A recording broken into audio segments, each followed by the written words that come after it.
Good afternoon from all of us at Amica Senior Lifestyles. I am Erica, the Community Relations Assistant at Amica Edgemont Village, nestled in picturesque Edgemont Village in North Vancouver, BC. My colleague Susan, Community Relations Director, will also be joining us from Amica Bayview Village in North York, Ontario. Welcome to our 11th National Virtual Event. We have over 200 of you joining us today, so we have turned off your sound and video. Please note that due to COVID-19, we have asked our speakers to present from the safety of their own home or office. Internet connection may be interrupted at times. You may hear pets, children, or other noises in the background that are outside of our speakers' control. We thank you for your understanding and patience. In today's program, we have a team of amazing presenters who will provide a virtual education update on dementia research and how medication management and communication strategies can help individuals with dementia. After the presentation, we will be opening the floor to questions. So please feel free to add your questions to the chat box. Provided enough time, we will be happy to answer a few. Our first speaker today is Dr. Vivian Brown, who is a family physician in Toronto and is a passionate advocate for women's health. She is also a well-known national and international speaker and author of A Woman's Guide to Healthy Aging, 8 Ways to Keep You Vibrant, Happy, and Strong.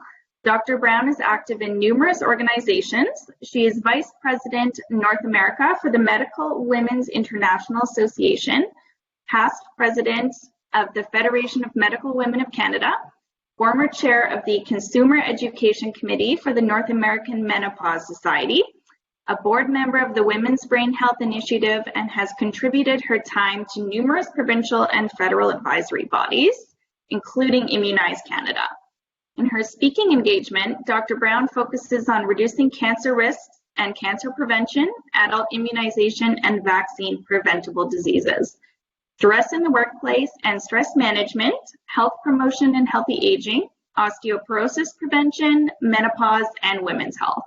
Dr. Brown has received many medical awards that reflect her vast experience, including but not limited to, in 2008, the University of Toronto's Excellence in Professional Community Development, in 2009, the prestigious Enid Johnson MacLeod Award from the Federation of Medical Women of Canada, for teaching in women's health. In 2012, the Physician of the Year in the Toronto region by the Ontario College of Family Physicians, and in 2018, the May Cohan Award from the Federation of Medical Women of Canada for mentorship and leadership in women's health.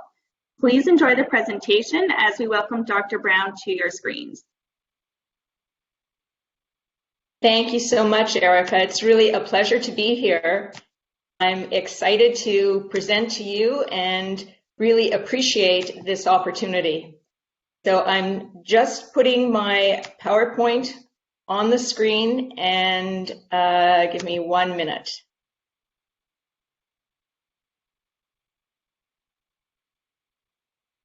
And I'm hoping now that everybody could see this clearly. Okay. So what I'm talking about is some treatment developments in dementia. And what we're going to do is we're going to focus on understanding a little bit about the epidemiology of Alzheimer's disease. I think we all want to appreciate how complex the pathophysiology is of this disease.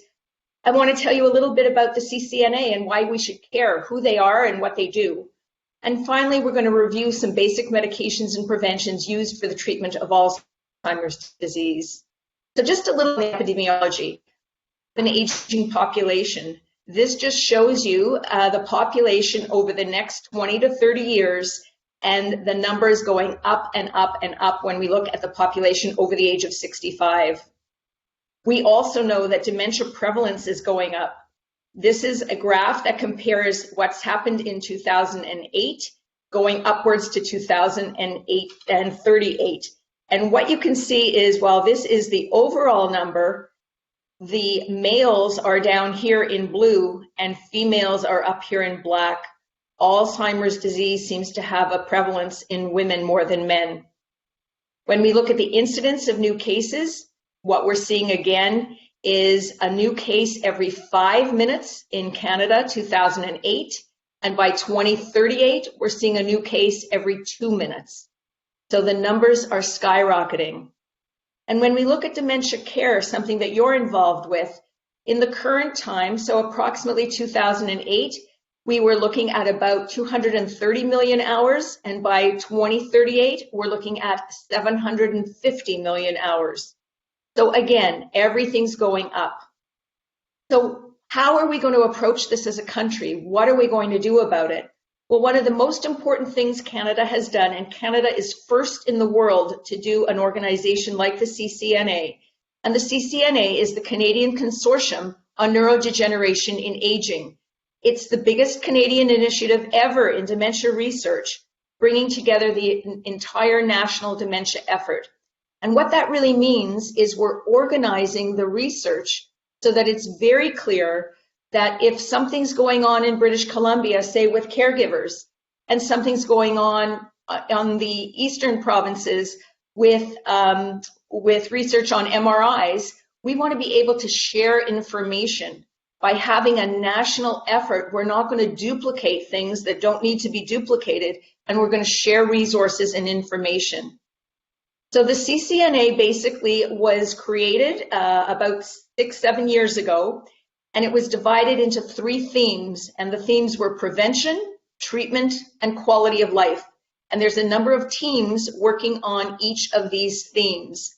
What's really interesting and what I want to draw your attention to is women, sex, gender, and dementia is one of the organization's primary mandates. In whatever they're doing, they're now starting to look at women, sex, gender in the realm of dementia. And that's really important because, again, Canada is the first country in the world to start looking at women, sex, and gender no matter what else we're looking at. So it's part of the core value of the CCNA, and that's really important. It's not a priority because priorities may change year by year, and priorities may change when there's different amounts of research dollars, but a core value doesn't change. And part of the core values of the CCNA includes women. These are some of the partners, and I show you because I just want to bring your attention to the Women's Brain Health Initiative. The Women's Brain Health Initiative is right down here, and this is an organization that's trying to help with knowledge translation and raise funds for brain health, and I am part of that organization and very proud that we are a partner with the CCNA. CCNA researchers are across the country, and the key factors are inclusion, collegiality, compromise, collaboration, and a willingness to work together. You know, we're a big country in size, but we're a relatively small country when we look at the dollars that go to research, and we want to maximize what we do with those dollars. And the goals of the CCNA are to understand the subgroups of dementia, to help develop new treatment molecules, looking at prevention strategies, allowing for earlier diagnosis, innovating with new life improvement tools and strategies, and optimizing healthcare delivery. And so in the first 6 years of the CCNA, they've gone from getting established to as many as 283 scientific publications, partnerships with all different areas in the country, a national patient cohort. So when patients are registered for any trial, they go into a national cohort so that that information can be used and reused, and knowledge translation. And that's what we're doing today. We're translating some of the knowledge, and that's important so that everybody understands and has some basics in this area. The other thing that CCNA did is the CCNA absolutely is dedicated to embracing the complexity of dementia. CCNA is lumping together dementia cases, looking for Alzheimer's disease, vascular changes, Lewy body diseases, all along a continuum, rather than strictly looking at one thing or another. That means when we look at risk factors, biomarkers, and therapy in real life, we've got messy situations. We've got patients that have a little bit of a lot of things. And so we're trying to make this real world efforts and embrace the complexity of dementia and dementia care. As you know, there's a number of causes of degenerative dementias, and they include Alzheimer's disease, but we also see vascular dementia to the brain, which we see with hypertension, and we see mixed vascular and Alzheimer's diseases. In many cases of dementia, there's always a little bit of more than one thing. Lewy body disease and frontal temporal dementia is in about 10%, and there may be other treatable mechanisms at play, like inflammation, oxidative stress, and abnormal proteins. There are common risk genes for all of these, and the benefit of studying all of these conditions together hopefully will lead to a number of breakthroughs. So where's the research going? That's what I've been asked to talk about. And what we're looking at is biomarkers for early diagnosis. How can we resist dementia and Alzheimer's disease? What are some of the strategies? What are some of the new drug therapies?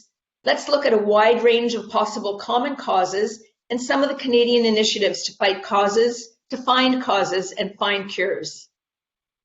So when we look at biomarkers, I want to just explain that a biomarker is not a screening test. What everybody is so anxious for and what everybody is looking at is there a way to screen for this disease early so that we know who we should be looking at? And right now we're looking at biomarkers, brain imaging, MRIs, PET scans, spinal fluid measures, changes in saliva and blood, and possibly amyloid in the retina of the eye. But these are biomarkers for early diagnosis. This is not prime time screening in the community. And I think what we need to understand is when we have a biomarker and we think about treatment before there's memory loss, we're getting the disease at its early stage. And this is really important because once it's very well established, most of the medications don't have much of an effect. I want to digress and just tell you one really interesting thing about the testing we do for Alzheimer's disease and early dementia. You know, at some level, people think about cognitive function, and it may be at a preclinical stage. It may be at a stage where an individual feels that they are subjectively declining, even though they may test very well and they may not see a great abnormality in the testing. Well, a colleague, Dr. Pauline Mackey, and her group in Chicago is doing some very interesting work. One of the reasons that women are at risk for Alzheimer's and women are not picked up early in the disease is that women do well in terms of speech and verbal abilities. And a lot of the testing early on has to do with verbal abilities. Well, if a woman who has very high verbal function loses some verbal ability, she may still test very, very well. And so she may not be picked up as having any subjective or objective changes. What Dr. Mackey is evaluating is whether we should be scoring these tests differently for men and women, whether we should have a higher expectation of women's verbal skills based on what we know medically, so that we do pick up changes in testing earlier so that women have the option to be treated earlier rather than later by the time they have had a significant amount of mild cognitive impairment and dementia. This is just a cartoon to show you a little bit about the pathology in Alzheimer's disease. What you're looking at on the left is normal neurons, and what you're looking at on the right is neural fibrillary tangles as well as amyloid plaques. Now, we don't know the cause and effect. We don't know that amyloid plaques cause Alzheimer's, but we do see amyloid plaques when we look at neurologic changes in patients with Alzheimer's. We also see abnormal protein with misfolding and aggregation, and whether that protein is in Huntington's chorea, whether it's in Parkinson's disease, whether it's in Alzheimer's disease, whether it's in frontal temporal lobe degeneration, all of these different degenerative diseases of the brain have abnormal protein, misfolding, and aggregation. And so we're looking at how we can alter that, and is there a way to impact on that change that's happening in the brain? Now, one of the things that was published back in 2012, but I think is still very interesting, is the look and the study that looked at individuals carrying genes for dominantly inherited Alzheimer's disease. None of them had symptoms, and the biomarkers were detected only in mutation carriers, and the biomarkers were often picked up 20 to 25 years before established age of onset. And what they were able to show, and if you look at these pictures, in the carriers, they were able to show that 20 years, 10 years, and then at 0 time, there were PET scan changes showing amyloid deposits. These were the non-carriers, these were the healthy people. So part of the research is looking at if we pick up these people early, if we pick up amyloid early, if we use a drug to alter that amyloid deposition, does it make a difference? I'm going to get back and answer that question in just a few minutes. What I also wanted to tell you is that we do see people with differing abilities to resist the impact of Alzheimer's brain changes. And the term medically for this is brain plasticity. And what we say is that some people have better reserve, other people have good cognitive reserve by building up synapses through education, mental stimulation, being bilingual, speaking multiple languages, and this does vary in men and women. What we don't know is we don't know if we can develop strategies to improve cognitive reserve, and will that then help us resist dementia? So we're still learning about this, and I think it's a very interesting area, but that ability to learn helps to protect the brain. Now, you've already done something today to protect your brain by coming to this presentation because you're learning something, and that learning helps with brain plasticity.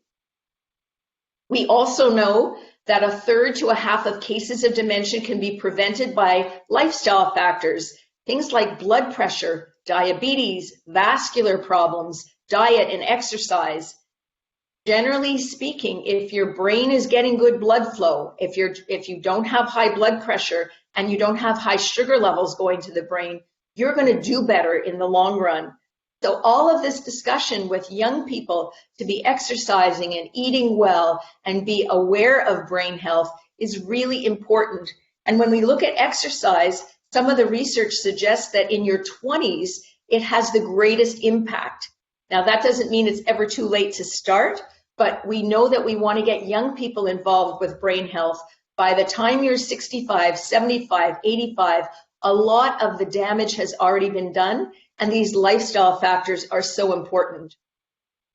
This was a study, and Baycrest was part of that in Toronto, and it looked at the ability to have a 30% reduction of Alzheimer's disease if you can look at the 7 modifiable risk factors. And that included diabetes, midlife hypertension, midlife obesity, physical inactivity, depression, smoking, and low educational attainment. There's a 10% reduction of prevalence in each of these risk factors per decade. And overall, that would lower Alzheimer's prevalence by about 8% by the year 2050. So we have a lot of work to do with some of the basics. And I think that's part of what we should be talking about, not just to the people that we're taking care of, but to the families that we see. Dementia is the tip of the iceberg, and we know there's a lot of causes. And what we want to do is we want to look to these areas and look at the very bottom of this iceberg, and what you see is loneliness. And I'm going to leave it to Dr. Palmer to talk about that. But with the stress of COVID, with the isolation that people have had in their community and in their various places that they live, this has been a real concern. So let's move on and look at drugs very briefly. Are there any new drugs for Alzheimer's coming soon? Big question. Well, this is what's happened since about 1998. We've had 4 drugs approved, and we've had about 123 drug programs stopped. It's a very complicated and onerous task to try and bring a drug forward for Alzheimer's disease. And if I used the word cancer instead of Alzheimer's disease and said we're trying to get a drug for cancer, I think we'd easily understand that there's many kinds of cancer. It can be aggressive, it can be non-aggressive, it can be superficial like a skin cancer, it can be very deep and worrisome like an ovarian cancer. But when we talk about Alzheimer's disease, we may be talking about a whole parameter of different diseases that we've lumped together. And that may be part of the problem in trying to look for a specific medication. The initial medications and the whole hypothesis about cholinergic medications and anticholinesterase inhibitors came out in the early 1980s and 1990s. And then in 2004, we got the first medication, memantidine, which was an uncompetitive receptor antagonist, basically blocking at a certain level so that there was a better neurotransmission going on in the brain. These cholinesterase inhibitors are a group of medicines that actually block the breakdown of acetylcholine. And acetylcholine is a main transmitter in the body that has functions for both the peripheral and central nervous system. We know that it is important in arousal, attention, learning, memory, and motivation. And so the thinking is if we can block the breakdown and have more of this around in the synaptic cleft, which is the space between two nerve endings, we may be able to have a better function in terms of things like learning and memory. And that's how Donzapil came out. That's how the trade name is Aricept. That's how that came out into the market. Memantidine is slightly different. It's an antagonist at the NMDA receptors. And these receptors are important for synaptic plasticity and memory function. And by binding to the receptor, it slows the influx of calcium ions. And calcium ions can sometimes be toxic in terms of neuronal toxicity. What we know is the interaction of memantidine and the NMDA receptors plays a major role, and that role is important, and that's why we're looking at this drug, commonly known as Amica, for use in patients as well. And so what happened is by 2013, 2014, we were looking at another 200 treatments. They reached phase 2, but none were successful in phase 3. And just so that you have some idea of the scope of this, a phase 3 failure, that means it doesn't actually work when we try it out in volunteers, is about $1 billion in developmental costs. And so the whole question came up that yes, there's amyloid in the brain when there's Alzheimer's, but is the mechanism really known? And so there were two different hypotheses. One was, what if we add amyloid to elderly individuals? Will they always get Alzheimer's disease? And it was proven that that is not true. The corollary was, what if we take amyloid away? They will inevitably get better. And unfortunately, that's not true. So subjects continued to progress in terms of Alzheimer's disease even after the amyloid was reduced. Now, this is the big disappointment. In 2017, there was an article that was published in Nature, and it said that the antibody aducanumab reduced amyloid plaque in Alzheimer's disease, which it does. So this is a now immunotherapy. It's going to attack the amyloid plaques. This is what it looked like. This was the baseline, and this was 1 year, no change. When you gave the drug, this was baseline, and this was 1 year, and you were giving 3 milligrams per kilogram, and here you were giving 6 milligrams per kilogram. And yes, you got rid of the amyloid. So that was exciting. That was 2017. In 2019, Biogen unfortunately announced the failure of this trial. What happened is, yes, they removed the amyloid, but they weren't able to show that there was any benefit. So the pooled analysis said, not sure if it can be used in prevention trials, that's still being looked at, but the main trial of treatment showed no benefit in patients. Now, there's ongoing studies with another immunotherapy, and Baycrest is part of that. Baycrest is a major teaching hospital with a lot of Alzheimer's research. And it would be remiss of me not to thank Dr. Howard Chertko for these slides, which he helped me with. He is the chair of the CCNA, and he works at Baycrest. So there is studies that are still looking at immunotherapy. We hope that's going to have some effect. We know we can get rid of amyloid, but does it make a difference to the patient?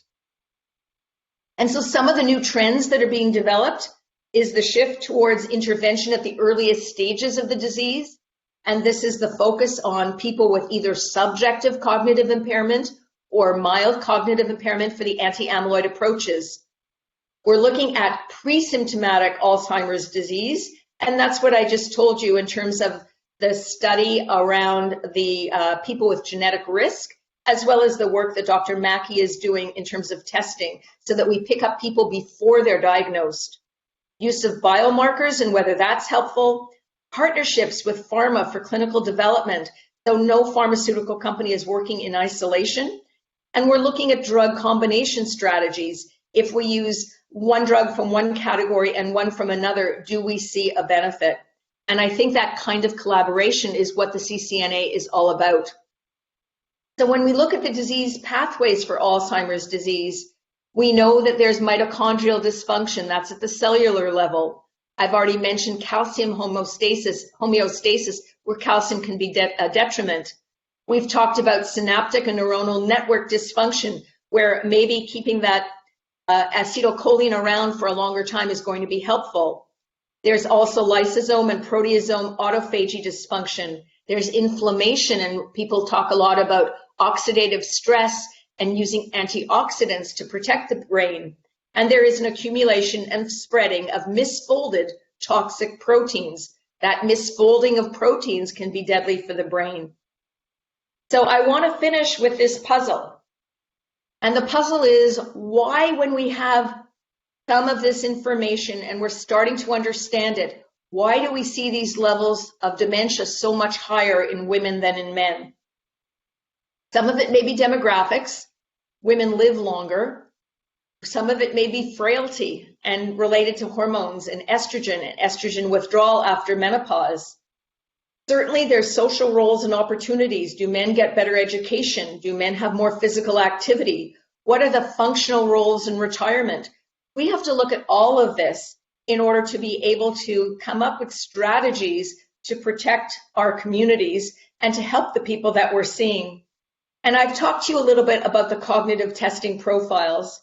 So I'm going to end off by saying that I think this research is very important, and I think it's important for the public to understand what's going on in research so that they're not disappointed, so that they do have an understanding of the complexity of what's involved, but also so they take the preventions, things like taking your blood pressure medication, making sure that your sugar's under control, exercising, watching your weight, choosing your diet properly, that they take those preventions seriously, because those preventions are going to make a difference for us as a country. And looking ahead at our aging population, we want to age well, we want to be in the community, we want to be independent. We don't want to end up as another statistic. So thank you so much.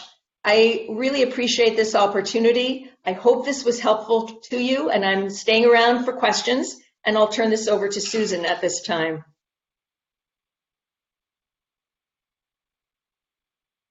Thank you, Dr. Brown, for all that great information. This is something important for people of all ages to think about. Our second presenter today is Dr. Heather Palmer.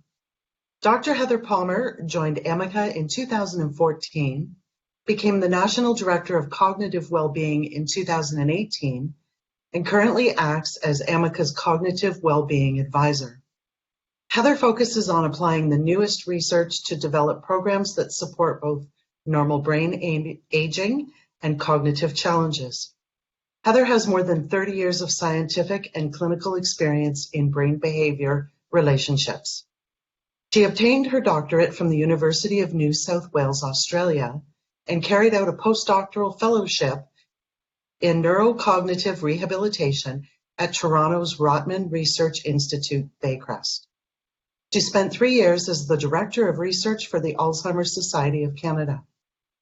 After developing and implementing evidence-based research relating to cognitive rehabilitation, Heather now devotes her time to applying what is being learned through science to help all people improve the way they think, feel, and function.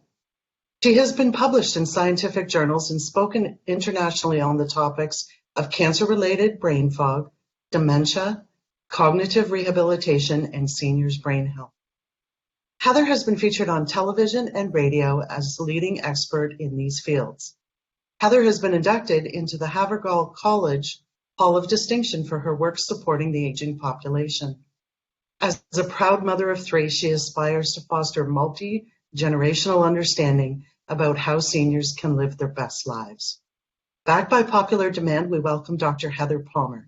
Dr. Palmer, over to you. Thank you so much, Susan. I'm just going to go ahead and share my screen to make sure everything is good to go.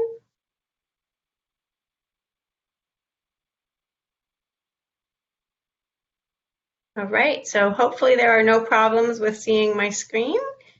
Let me just fix a couple of things at my end here. Wonderful. So thank you so much, Susan, for the introduction, and thank you, Dr. Brown, for such an information-rich talk on dementia, its prevalence and burdens, research and support initiatives, and of course, what we have to look forward to in terms of all the advances in treatment options. My role in today's session is to provide some insight in terms of how we at Amica support our residents living with dementia, and more specifically, how we train our team members. To do that, I'm going to provide a brief overview of who we are as a company. I'll describe what the Amica Cognitive Wellbeing Program is, share some examples of team member training, and of course, emphasize why these programs are so important to supporting how our residents think, feel, and function. So Amica, we are owners, operators, and developers of senior living residences in Ontario, British Columbia, and Alberta. We currently have 31 residences, a couple that will be opening pretty soon, and many others in various stages of development. We offer what we call a continuum care, so independent living, assisted living, and memory care. And we currently have approximately 4,000 residents living in our residences and approximately 3,000 team members. We are very resident-centered, and our culture in terms of who we hire, how we train them, how we support our residents, the foundation of that is everything that we build. So that's the foundation for everything we build from there. In terms of cognitive well-being, what's critically important to us is to deeply understand the lived experience of those who are facing cognitive challenges. So we train our team members to learn, but more importantly, to feel what it's like to face these challenges and to experience the impact that those particular challenges can have on day-to-day function.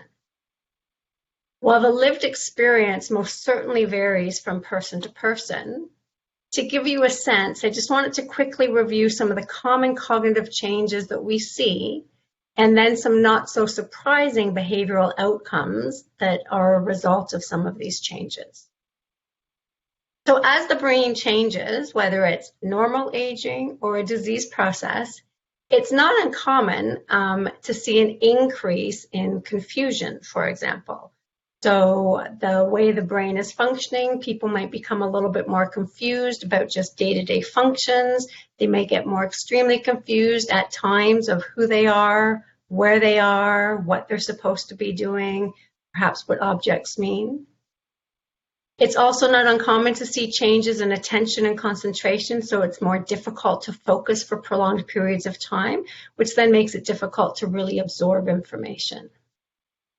Similarly, changes in aging as well as dementia can cause changes in processing speed. So it takes longer for information to get processed on a deeper level, and sometimes it doesn't make it to that deep level at all. And if you think about those three changes, it's inevitable that there might be some changes in communication difficulties, whether that's being able to express themselves or put the thoughts together to express themselves, or find the words that they want to use to express how they're feeling or what it is they want. Or alternatively, on the flip side, there may be communication difficulties from the perspective of understanding what's being said to them. And all of this can certainly have complications in terms of how thoughts are formulated and then how those thoughts are then communicated, which results in challenges quite often in multitasking, difficulties in decision making, and inevitably it looks like the individual may have significant memory challenges. But the reality is most of these challenges are embedded in one, if not many, of these other functions. Not surprisingly, though, I believe if you were to experience some of these cognitive changes on occasion or much of the time, as can be the case with some of our residents, you too would likely exhibit some of these behaviors. So behaviors such as feeling anxious. If you're confused about who you are and where you are, it's not surprising that you might feel anxious or stressed or irritable or frustrated by those circumstances. This may lead to somebody being a little bit more aggressive. They might verbally become aggressive or physically become aggressive. Alternatively, some people choose to close in on themselves. They become a little bit more withdrawn and isolated.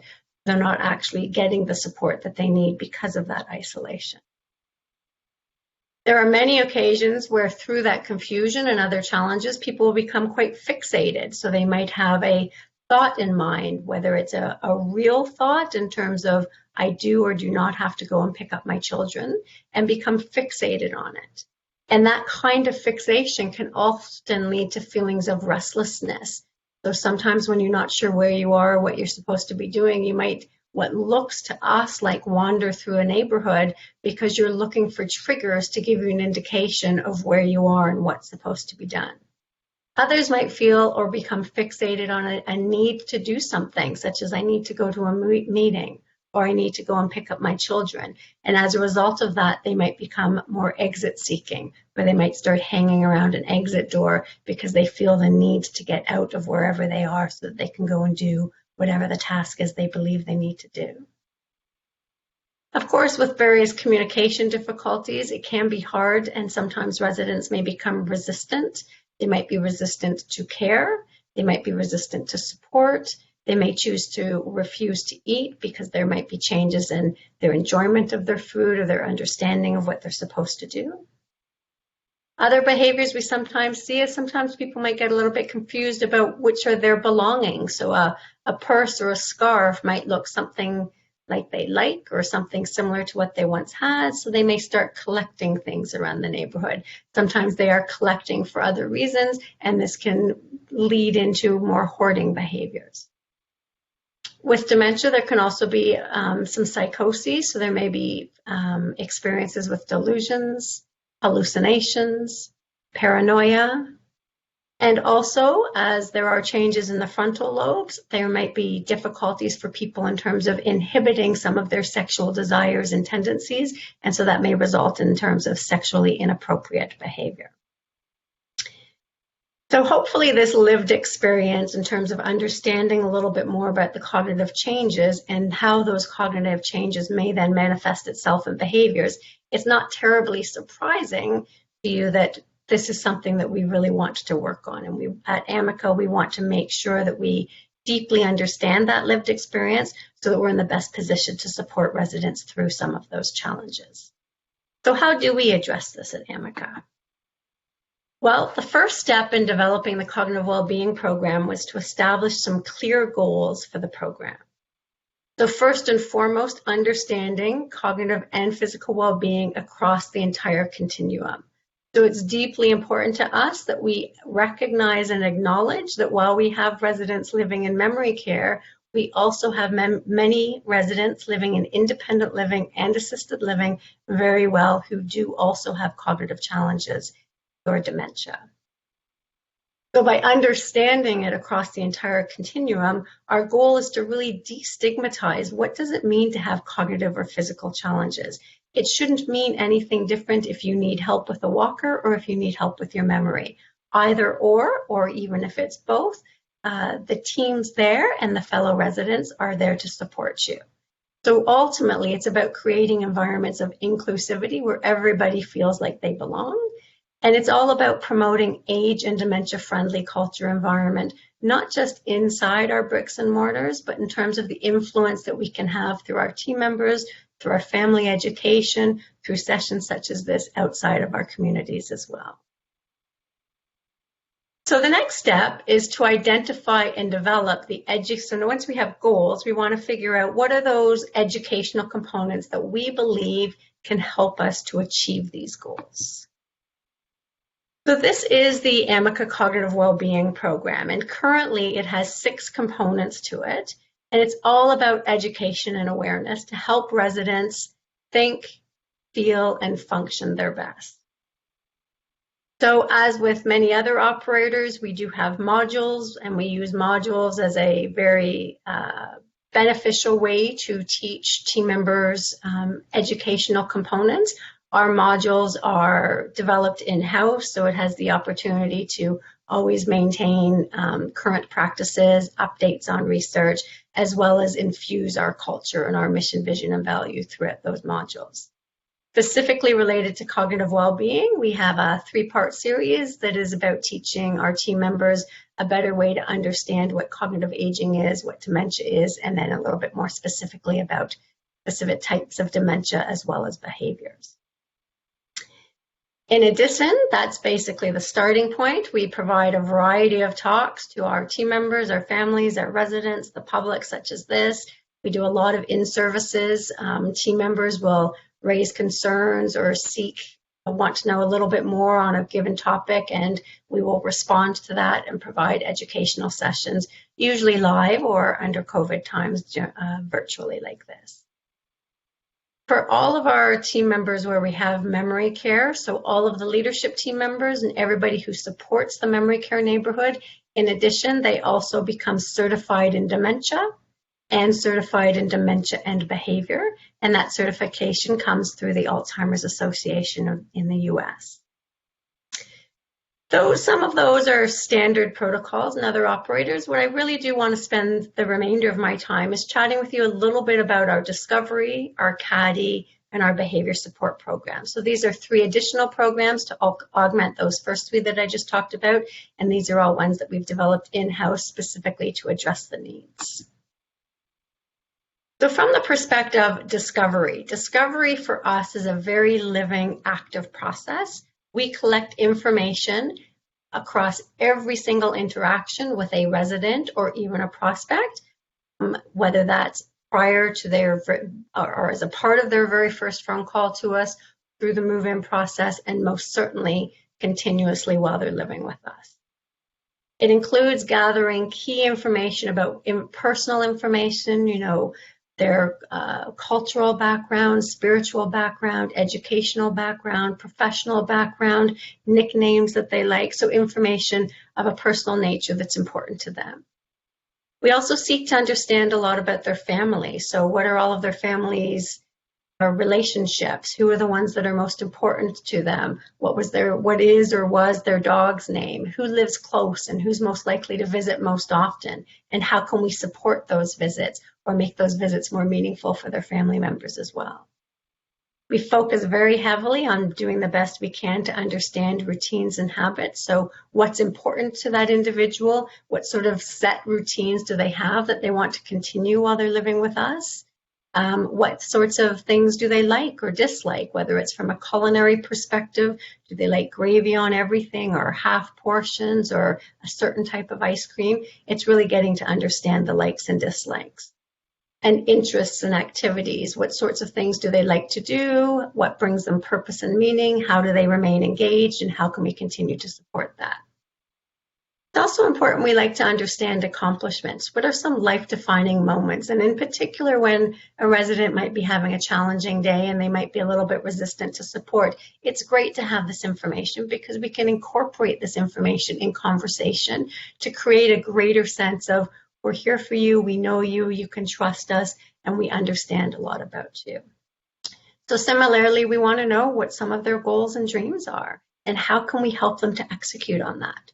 For example, we've had residents who have gone skydiving. They've done the CN Tower Skywalk. We had one resident who wanted to spend time in an 18-wheeler in the truck cabin portion or go to sports games. Raptors, one of our residents was on TV at a Raptors game. So it's very exciting and really personalizing the individual approach.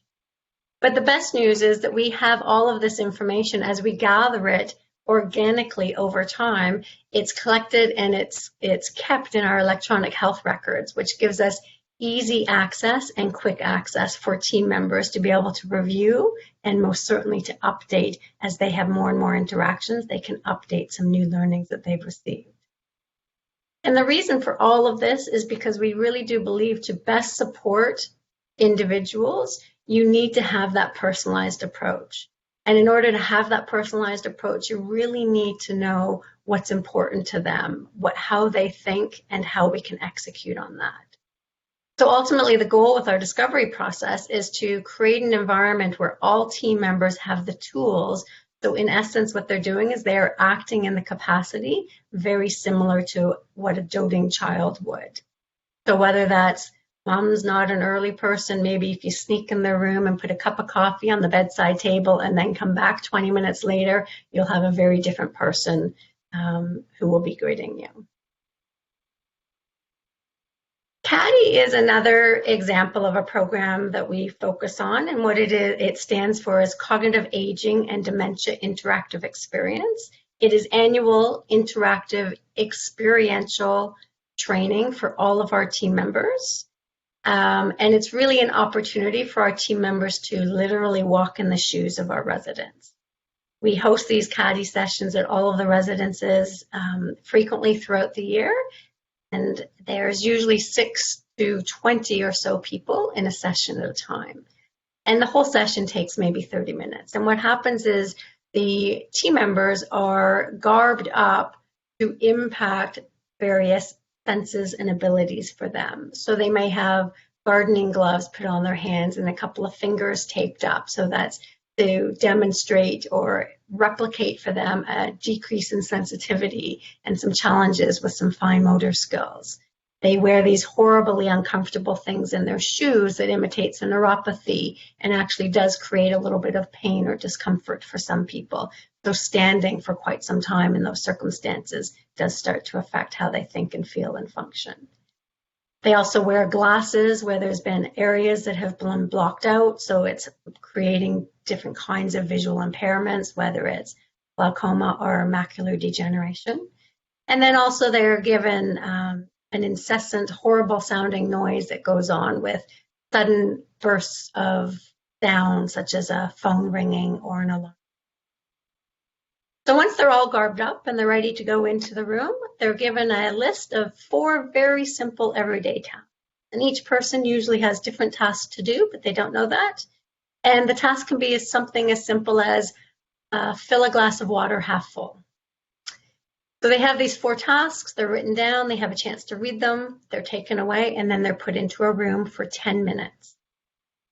And we've had thousands of people go through this exercise. And for the most part, I would say less than 5% of our very smart and capable team members successfully completed all 4 tasks, because the way we compromise their abilities then compromise their ability to really think, function, and perform. And of course, the exercise starts with a pre-questionnaire where they're asked to think a little bit about their own cognitive capacity, some of the changes they may or may not have noticed in the residents that they serve. And then there's also a post, full-on debriefing and a post-questionnaire. And it's through that session that we find lots of people get extremely emotional, and they will share with us how impactful this training has been from the perspective of comments like, you know, I would never have been able to learn that in a textbook, or I've done an entire diploma or degree in this area, and this 30-minute session has taught me more than they have. And what we like so much about it is in our business, we have people from a variety of different cultural backgrounds, educational backgrounds, language backgrounds. And so the whole opportunity with CADI is to experience and translate that experience in a way that's meaningful to you, so it then changes how you choose to interact with those you're serving. And then finally, we have our behavior support program. So finally for me sharing today.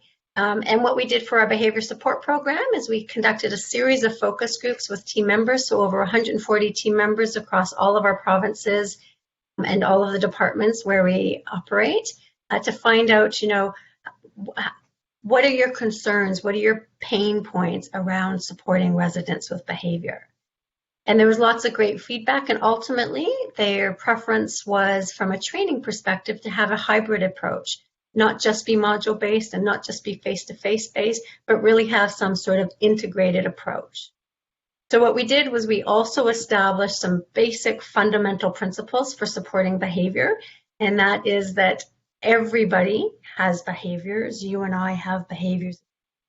All behavior has meaning, and supporting resident behavior is actually everyone's responsibility. It does not just rest with our wellness team members, and we do not wait until something gets to an escalation point that the default is to call nursing or call some sort of clinical support. The goal is that our concierge and our housekeepers and our dining room servers feel they have the tools and the skills and the confidence to support residents' behavior, so they never actually do escalate to a point where it becomes alarming. And so the program, the delivery component of the program, has 3 parts. There's the coaches, there's the module that really lays the foundation of the program, and then there are quarterly exercises. And while there's lots of content that we teach throughout those, one of the main content pieces is an actual model for helping to support a resident either preventatively, so if we can anticipate that there might be a behavior coming, or most certainly in the moment as something may be escalating. This is the model that we created and that we teach our team members, which is all about seeking to understand how a resident is feeling and why they might be feeling that way. Is the environment too noisy? Have they been overstimulated? What might be some contributing factors to the behavior? Always validating their experience and helping to support them in terms of that their experience is very real and true to them, and we need to jump into that experience with them to best support them. And then using discovery information that I talked about earlier, not only to help validate, but also to help redirect and support.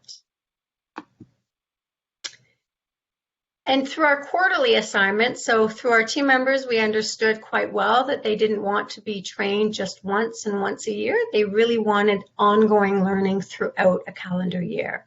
So on a minimum, we have these quarterly exercises that our trained coaches provide within the residences. And what they do is they choose from a library of topics. That's the current library right now of behavior topics. And then it's an interactive, engaging, face-to-face training session with across multiple departments in a session. And through those training sessions, the topic has been chosen. There's an opportunity to review our model and review our approaches, and then to go a little bit deeper on a particular topic.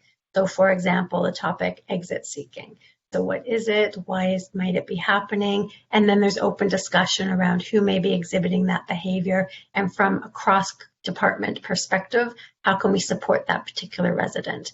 And then each of those training sessions also finishes off with a couple of video clips that we've collected from YouTube of some of our behavior experts from around the world, whether it's Teepa Snow or Al Power, and each of those videos are usually 2 to 3 minutes in length. So to summarize, as shared by Dr. Brown, dementia prevalence is a growing concern. The numbers of people affected and the economic impact is astronomical. Currently, there's no single treatment that addresses the real-world impact of the disease. However, it is super exciting to learn about the CCNA, and especially that it is the first large-scale effort to study the disease complexity by embracing the real world and the lived experiences. This work is critically important to companies like Amica, where every day we are supporting the very real challenges seniors and seniors living with dementia face. It goes much beyond our own bricks and mortar. The future will be very difficult if we don't all share in the responsibility to help support people living with dementia. Thank you.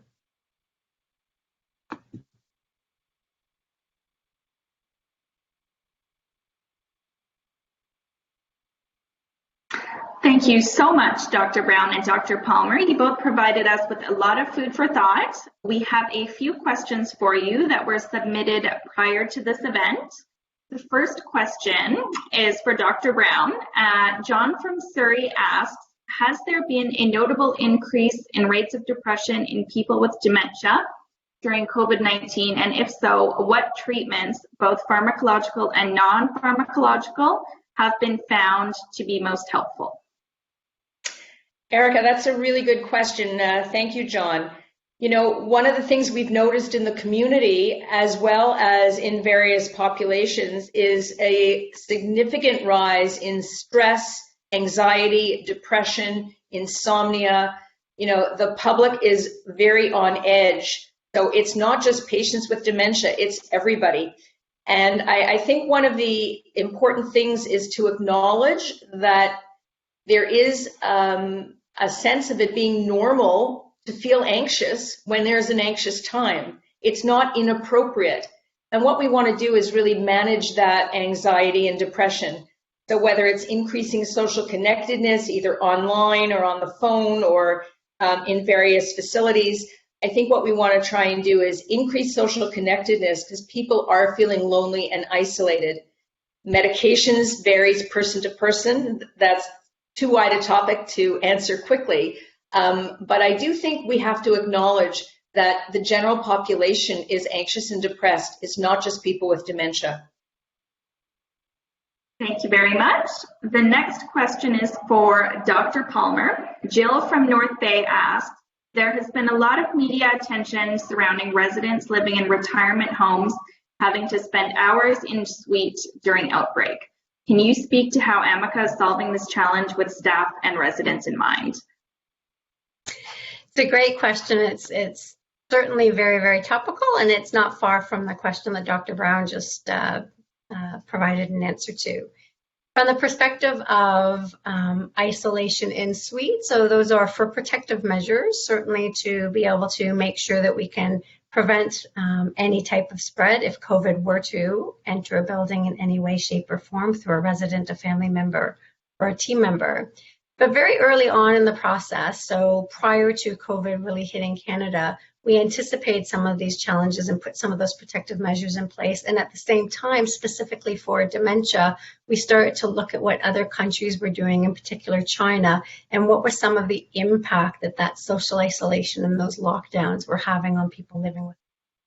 And as a result, we started to act right away. We changed our programming, we increased the amount of staff that we had, we made sure that we focused on daily exploring how individual residents are doing and identifying what those needs are that they have, and how can we carry that out, whether it's through the support of technology, FaceTime sessions with family, additional individual programs that we place, and then also a lot of trackers. So being able to, outside each residence suite, track all of the different activities that we were doing for each resident so that we could make sure that they were still experiencing a balanced way of living, crossing many different domains of wellness, so spiritual, intellectual, physical, cognitive, etc. So we are very proactive, and we've continued that, and most certainly we've learned from a lot of what we've implemented, and so we continue to implement new technologies and new approaches. Thank you very much, Dr. Brown and Dr. Palmer, for answering some very important questions and for your informative presentations. I know I learned a lot today. What about you, Susan? I know this session has left me with much to think about. Thanks everyone for joining us. It is our privilege to bring these programs to you and to stay connected any way we can during these unprecedented times. Please make sure you have signed up to continue to receive our upcoming event invitations. We always welcome your suggestions for future events. Stay tuned to see what's coming your way this October. Until next time, stay safe, stay in touch, and we hope to see you soon. If you, your loved one, patient, or client is interested in learning more about Amica Senior Lifestyles, please go to our website, www.amica.ca. Today's event was recorded and will be available on our website within 48 hours. As we say goodbye, please enjoy our latest bright spot. Hey everybody! Well, March break is finally over and kids across this great nation are heading back to school as we adjust to yet another new routine. Never fear, our Amica residences are as busy as ever, keeping our residents engaged, connected, and feeling great. Let's check out all the activity here on the Bright Spot.